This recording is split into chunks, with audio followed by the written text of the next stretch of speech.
Good morning, welcome back. देखो last lecture में हमने पढ़ लिया था if suppose bar magnet is placed in uniform magnetic field then how much torque is acting on that bar magnet. Look, torque equals to M cross B और M B sine theta. ये torque की value आती थी। ठीक है, टॉर्क क्या होता है? It is responsible for rotating a body. Body को रोटेट करने के लिए रिस्पॉन्सिबल क्वांटिटी होती है टॉर्क। कितना फॉर्मूला आया था? एम क्रॉस बी और एम बी साइन थीटा। ठीक है, अगर ये बार मैग्नेट की जगह मैं एक करंट कैरिंग लूप भी प्लेस कर दूं तो भी सेम फॉर्मूला, क्योंकि ये दोनों डायपोल है, मैग्नेटिक डायपोल जिन्हें कहते हैं। तो M, capital M is magnetic dipole moment and B it is magnetic field. ये फॉर्मूला में वैल्यूज थे। ठीक है, यह होने के बाद हमने चेक किया था if suppose this bar magnet और डायपोल इज रोटेटेड, अगर मैं इसे रोटेट करूं तो how much work is required और how much energy is stored. तो इसके लिए फॉर्मूला था m dot b and negative आती थी value minus capital m dot b और minus m b cos theta. अगर मैं थीटा नॉट जो रेफरेंस है वो 90 डिग्री ले लूँ तो इतनी एनर्जी स्टोर होती है। ठीक है, अब आज हम क्या करेंगे? हम कंपेयर करेंगे इलेक्ट्रिक डायपोल को मैग्नेटिक डायपोल को। देखो फिजिक्स का जो सेकंड पार्ट है या फिर एनसीईआरटी का 12th का जो सिलेबस है उसमें इलेक्ट्रोस्टैटिक्स भी यूनिट होते हैं, मैग्नेटिक्स भी होते हैं, जैसे मैग्नेटिज्म एंड मैटर। तो इलेक्ट्रिक डायपोल भी होता है, मैग्नेटिक डायपोल भी होता है। हमने एक अच्छे से कर लिया तो दूसरा पढ़ना बहुत आसान। एक को लर्न करो अच्छे से, दूसरा इजीली अपने आप हो जाएगा। तो देखो मैग्नेटिक डायपोल में मैंने A to Z आपको प्रूफ करके दिया कि एक्सिस पे फील्ड कितनी, इक्वेटोरियल पे कितनी है, सारी बातें आपको पढ़ा दी मैंने, प्रूफ करके दी। जैसे टॉर्क लास्ट लेक्चर में प्रूफ करके दिया था। तो ये सारी वैल्यूज है। अब हम क्या करेंगे, वैसे ही कुछ इलेक्ट्रोस्टैटिक्स के लिए भी चेक करेंगे। ठीक है, चलो फिर स्टार्ट करते हैं कंपेयर करना इलेक्ट्रिक एंड मैग्नेटिक डायपोल को। पहले मैं दोनों का बेसिक्स थोड़ा समझा देता हूँ। इलेक्ट्रिक डायपोल के अंदर क्या होता है, ये लेफ्ट हैंड साइड में मैंने इलेक्ट्रिक डायपोल बता दिया। इलेक्ट्रिक डायपोल में two equal and opposite charges,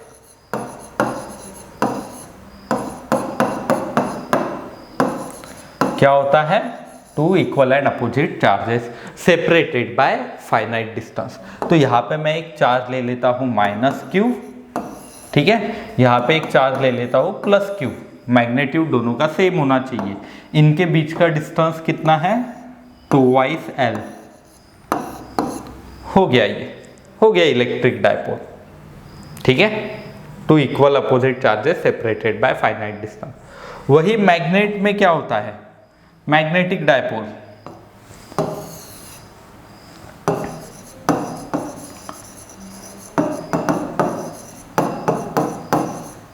इसमें टू पोल्स, दो पोल्स होते हैं जिनकी पोल स्ट्रेंथ सेम है, जिनकी पोल स्ट्रेंथ सेम होगी। इनको सेपरेट किया जाता है बाय सम डिस्टेंस। जैसे यहाँ पे मैं अगर ड्रॉ करूँ, ये बार मैग्नेट, एक पोल है इसका साउथ, ठीक है, एंड दूसरा पोल है नॉर्थ।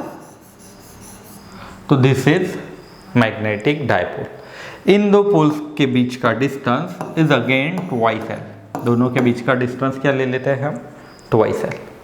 अब देखो सिंपल बात है, इलेक्ट्रोस्टैटिक्स में क्या है? इलेक्ट्रिक डायपोल के अंदर चार्ज होता है। ठीक है, जो क्वांटिटी हमें चेक करनी होती है वो चार्ज। यहाँ पे जो हमें क्वांटिटी चेक करनी है वो पोल स्ट्रेंथ, क्योंकि ये साउथ पोल की पोल स्ट्रेंथ होती है माइनस स्मॉल है, इसकी पोल स्ट्रेंथ होती है प्लस स्मॉल है, जिस स्ट्रेंथ से ये मैग्नेट अट्रैक्ट करता है बाकी चीज़ों को। तो यहाँ पे पोल स्ट्रेंथ स्मॉल m दिखेगी। ठीक है, मीन्स अगर चार्ज Q ऐसे कुछ फॉर्मूला है तो Q की जगह मैग्नेट के अंदर स्मॉल m लिख के मिलेगा। ठीक है, और देखो आगे electric dipole moment, electric dipole moment capital P इस लेटर से लिखी जाती है एंड मैग्नेटिक डायपोल मोमेंट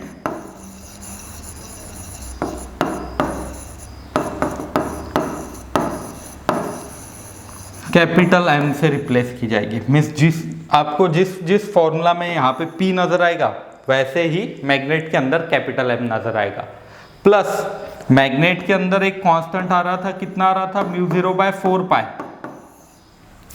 ये कांस्टेंट था ना, कांस्टेंट इज μ0/4π। वही इस तरफ ये μ0/4π की जगह 1/4π एप्सिलॉन नॉट नजर आएगा। मीन्स देखो इलेक्ट्रिक के अंदर होगा 1/एप्सिलॉन नॉट, ठीक है, मैग्नेट के अंदर होगा μ0। 4π तो डिवाइड में है ही, तो ये भी रिप्लेसमेंट मिलेंगे। मीन्स कोई एक फॉर्मूले लर्न कर लो किसी एक के, या तो मैग्नेटिक डायपोल के या इलेक्ट्रिक के, दूसरे अपने आप आ जाते हैं। एंड प्रूफ तो हमने कर ही लिए, ठीक है। तो ये रिप्लेसमेंट्स आप अच्छे से देख लो एक बार। मैं आपको एक एक क्वांटिटी बताते जाता हूँ, जैसे पहले डायपोल मोमेंट, फिर डायरेक्शन, फिर field on the axis, equatorial पे फील्ड, टॉर्क कितना होगा, एनर्जी कितनी होगी, ये सब हम देखेंगे, ठीक है।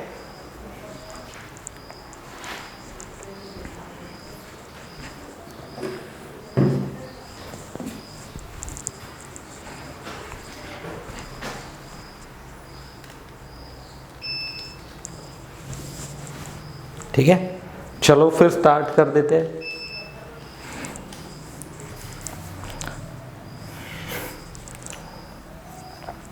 देखो 3 हिस्से बनाएंगे हम। पहले क्वांटिटी होगी, ठीक है, दूसरा इलेक्ट्रिक डायपोल के अंदर क्या होता है, एंड तीसरा मैग्नेटिक डायपोल के अंदर। तो फर्स्ट है फिजिकल क्वांटिटी,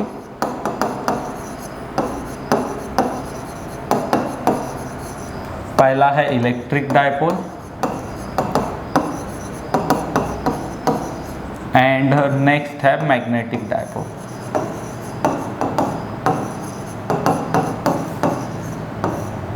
ठीक है, ये ऐसे होगा कुछ। सबसे पहले जो हमें देखना है, first is dipole moment. Dipole moment कितनी होती है, देखो मैग्नेटिक डायपोल मोमेंट अभी हमने चेक कर लिया था। मैग्नेटिक डायपोल मोमेंट कितनी थी, small m into twice L और करंट इंटू एरिया। ये थी ना मैग्नेटिक डायपोल मोमेंट, कितनी थी, small m into twice L और current into area. Electric dipole moment कितनी होगी, देखो इलेक्ट्रिक में क्या आएगा, स्मॉल m की जगह चार्ज एंड लेंथ तो वही है ट्वाइस L, सिंपल। देखो फिर electric dipole moment capital P equals to Q into twice L। फॉर्मूले देखो सेम ही नजर आ रहा है, स्मॉल m की जगह सिर्फ Q लिखना, आंसर आ जाता। बट मैग्नेटिक डायपोल मोमेंट के लिए एक करंट वाला ये एक्स्ट्रा फॉर्मूला रहता, वो नहीं भी लिखा आपने तो चल जाएगा, बट क्वेश्चंस में जरूरी है वो, ठीक है। तो पहला कंपैरिजन समझ में आया डायपोल मोमेंट का। दूसरा, इन डायपोल मोमेंट की डायरेक्शन कैसे होती है। सेकंड है डायरेक्शन ऑफ डायपोल मोमेंट। देखो जरा डायरेक्शन कैसे होगी। फर्स्ट केस जो है इलेक्ट्रिक डायपोल के अंदर, direction is from negative to positive, ये ऐसे डायरेक्शन होती है, ध्यान देना, ये ऐसे P की डायरेक्शन किस तरफ, negative to positive. And magnet के अंदर डायरेक्शन होती है वापस वैसे ही, south pole to north pole. तो देखो direction is from negative charge to positive charge, ठीक है। एंड यहां पे डायरेक्शन कैसे होती है, from south pole to north pole, south to north. तो डायरेक्शन का भी एक पॉइंट आ जाएगा। पहला हमने देखा magnetic moment, electric dipole moment. Second भी आप देख लो अच्छे से, negative to positive electric dipole के अंदर, साउथ टू नॉर्थ कौन से डायपोल के अंदर? मैग्नेटिक डायपोल के अंदर। ठीक है, ये हो गया। इसके बाद हमने फील्ड निकाल ली थी, तो इसका भी एक्सियल पॉइंट होता है, इसका भी एक्सियल पॉइंट होता है, तो एक्सियल पॉइंट पे फील्ड। तो third point is field. Field पहला लिख लेते हैं एक्सियल पे। यहाँ पे मैं एक एक एक्सियल वाले लिख लेता हूँ फील्ड। देखो जैसे B ऑन एक्सियल के लिए फॉर्मूला याद करो, mu naught by 4 pi twice M R upon are square minus L square का होल स्क्वायर। ये अगर लार्ज डायपोल है तो, या फिर नियर पॉइंट है तो। एंड शॉर्ट डायपोल के लिए ये एक्सियल पॉइंट है। ठीक है, ये ए स्टैंड फॉर एक्सियल। तो फॉर शॉर्ट डायपोल, शॉर्ट के लिए फॉर्मूला कितना आया था? Mu naught by 4 pi twice M upon R cube. ठीक है, ये था। इलेक्ट्रिक के लिए भी वैसे ही होगी फील्ड। कितनी होगी? देखो E, इलेक्ट्रिक फील्ड E से रिप्रेजेंट करते हैं, मैग्नेटिक फील्ड B से, ये B मैग्नेटिक फील्ड। तो E on axial equals to mu की जगह कितना आएगा? 1/4 पाई एप्सिलॉन नॉट। ये लिख के दिया है ना मैंने, देखो 1/एप्सिलॉन नॉट आएगा म्यू नॉट की जगह, बाकी कुछ भी नहीं। तो देखो 1/4 pi epsilon naught 2 P R upon are square minus L square whole square. Mu naught की जगह 1/4 पाई एप्सिलॉन नॉट मीन्स 1/एप्सिलॉन नॉट, P की जगह M। हो गया काम। मीन्स एक फॉर्मूला लर्न कर लिया, दूसरा भी इजीली आ जाता। प्रूफ दोनों के लगभग सेम ही है। ठीक है, एंड अगर शॉर्ट डायपोल है तो E on axial equals to 1/4 pi epsilon naught twice M की जगह सिर्फ P, बाकी सब कुछ सेम, बाय आर क्यूब आ जाएगा ये आपको। तो हमने कंपेयर कर लिया। और भी आगे बढ़ाते हैं कंसेप्ट को। एक्सियल पे फील्ड देख ली हमने, इक्वेटोरियल पे फील्ड को कंपेयर करते हैं। यहाँ पे कौन सा? इलेक्ट्रिक वाला, एंड उसके बाद यहाँ पे मैग्नेटिक। ठीक है, नेक्स्ट पॉइंट इज, कौन सा पॉइंट चल रहा था अभी? ये फील्ड। थर्ड पॉइंट है फील्ड का, एक्सियल पे लिख लिया हमने। B on equatorial line, equatorial पे फील्ड याद करो कितने थे? म्यू नॉट, ठीक है, बाय 4 पाई पी, सॉरी यहाँ पे बी होगा, एम मैग्नेटिक फील्ड के अंदर M upon are square plus L square raise to the power 3/2। ये प्रूफ करवाया था ना। एंड अगर शॉर्ट है तो शॉर्ट के लिए फील्ड का फॉर्मूला आया था इक्वेटोरियल पे, mu naught by 4 pi M upon R cube equatorial पे। ठीक है, तो that is B on equatorial is inversely proportional to are cube. हो गया। ठीक है, अब similarly electric field on equatorial बता सकते हो क्या? 1/4 pi epsilon naught, mu 0/4 pi की जगह कितना आएगा? 1/4 पाई एप्सिलॉन नॉट एम की जगह P upon are square plus L square raise to the power 3/2। ये आ गया फॉर्मूला। एंड इसमें भी और एक खास बात, फॉर शॉर्ट डायपोल के लिए क्या होगा? देखो field on equatorial line 1/4 pi epsilon naught P upon R cube. यहाँ पे भी E is inversely proportional to are cube. ये आ गया। ठीक है, रहेगा याद, इतना चल जाएगा। तो E is also inversely proportional to are cube, P is also inversely proportional to are cube, आ जाएगा इतना। एक और सिंपल सा मैंने आपको पॉइंट बताया था, E on axial upon E on equatorial की वैल्यू 2 आएगी, क्योंकि देखो 2p upon R cube upon p upon R cube, p by R cube, and ये कांस्टेंट कैंसिल होगा 2/1। सिमिलरली b के लिए भी वैसे ही होगा। देखो फिर b on axial upon B on equatorial equals to 2।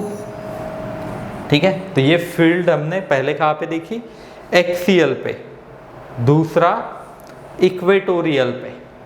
ठीक है, एंड एक्सियल के लिए भी शॉर्ट, इक्वेटोरियल के लिए भी शॉर्ट। तो एक अगर लर्न करते हो तो देखो कितने सारे फॉर्मूलेज लर्न हो जा रहे हैं आपके। और आगे फील्ड एट आर्बिटरी पॉइंट,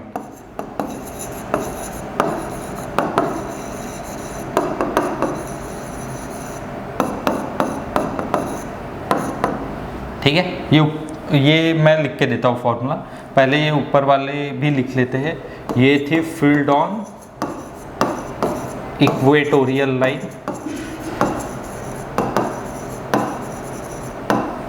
यहाँ पे थी फील्ड ऑन एक्सियल लाइन। ठीक है, field on axial, field on equatorial and eight any arbitrary point. तो आर्बिटरी के लिए फॉर्मूला लर्न करना था आपको। बी के लिए लिख के देता हूँ क्योंकि मैग्नेटिक फील्ड चल रहा अभी हमारा, म्यू नॉट बाय 4 पाई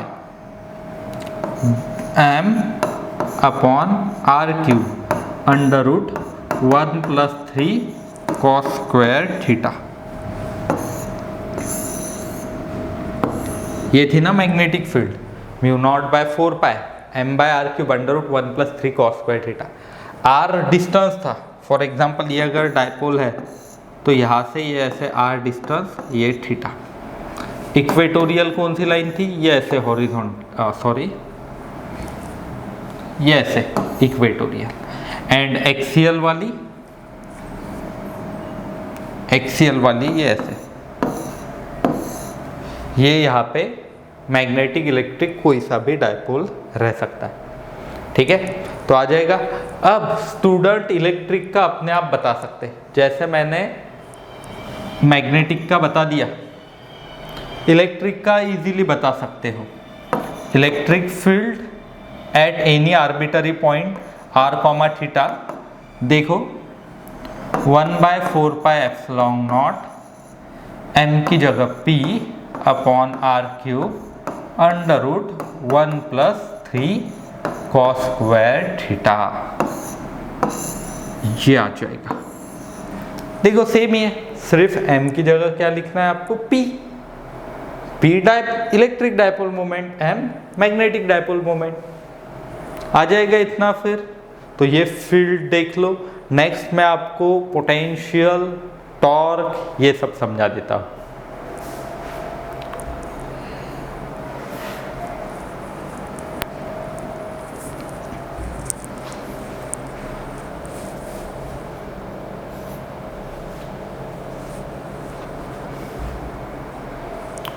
ठीक है, आ जाएगा।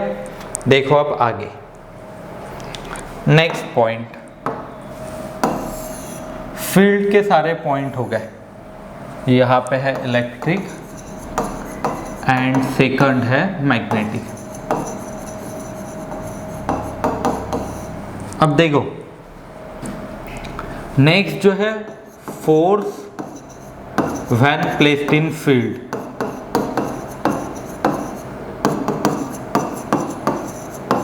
यह है फोर्थ पॉइंट कि अगर मैं इलेक्ट्रिक और मैग्नेटिक डायपोल को कोई भी फील्ड के अंदर प्लेस कर दूं तो फोर्स कितना लगता है, 0 फोर्स लगता है। क्योंकि देखो इलेक्ट्रिक के लिए समझाता हूं, मैं दोनों के लिए समझा देता हूं, ध्यान देना। इलेक्ट्रिक डायपोल ऐसा है कुछ, ये है -q, ये है +q। तो देखो क्या होगा, इसके ऊपर फोर्स +qe राइट में लगेगा, इसकी तरफ फोर्स qe लेफ्ट में लगेगा। नेट फोर्स जो होगा वो 0 आएगा। इलेक्ट्रिक के अंदर नेट फोर्स, इधर भी उतने फोर्स, इधर भी उतने फोर्स, नेट फोर्स 0, बट वो रोटेट होने की कोशिश करेगा क्योंकि इन दो फोर्सेस के बीच का डिस्टेंस 0 नहीं है, दैट्स वाई वो रोटेट होंगे। तो टॉर्क लगेगा but net force 0। And same for magnet, magnet के लिए भी सेम, ये साउथ पोल है, ये नॉर्थ पोल है। तो देखो फोर्स लगेगा m b, इस पर फोर्स लगेगा m b, नेट फोर्स जो है वो 0 आएगा। नेट फोर्स कितना आएगा, 0। तो ये एक पॉइंट याद रखना, एक्स्ट्रा पॉइंट है ये। Next point is fifth is torque.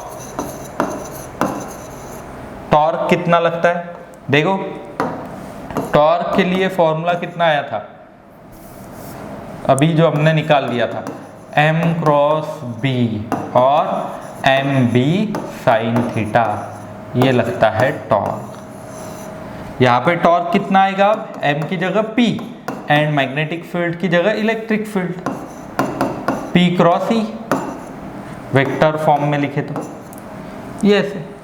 और p क्रॉस e को ही क्या लिख सकता हूं मैं, torque equals to p e sine theta, mod of a mod of b sine theta, आ जाएगा इतना। और देखो extra next point sixth, potential energy और वर्क डन। तो इसके लिए फॉर्मूला कितना आया था, याद करो जरा, U equals to minus P dot E आएगा, डायरेक्ट लिख दिया मैंने क्योंकि ये फॉर्मूला कितना था, माइनस एम डॉट बी, कल ही निकाला ना मैंने एनर्जी के लिए, U equals to minus m dot b और minus m B sine theta, U energy equals to, and यहाँ पे आएगा P डॉट ई और minus p e cos theta. If reference point is taken as 90 degree, theta naught के value 90 degree लेते हैं, तो ऐसे करना था, ठीक है। फिर आ जाएगा आपको इतना। तो देखो आज क्या किया मैंने, जो हमने मैग्नेटिक फील्ड के लिए सारे इतने सारे फॉर्मूले डिराइव किए थे उनका ही एप्लीकेशन देखा हमने, एंड एनालॉगस क्वांटिटीज देखी इलेक्ट्रिक फील्ड में, मीन्स एक फॉर्मूले लर्न कर लो एक यूनिट के, दूसरे अपने आप इजीली आ सकते हैं आपको, जिससे आपका काम आसान हो जाता, आधा ही हाफ ही वर्क करना होगा आपको, तो ठीक है। फिर तो आप भी ऐसे ही चार्ट एक बना लो आपकी किताब के अंदर, एंड एक फॉर्मूले अच्छे से लर्न करना, दूसरे अपने आप आ जाएंगे, ठीक है। तो नेक्स्ट लेक्चर से हम अर्थ मैग्नेटिज्म पढ़ना स्टार्ट कर देंगे।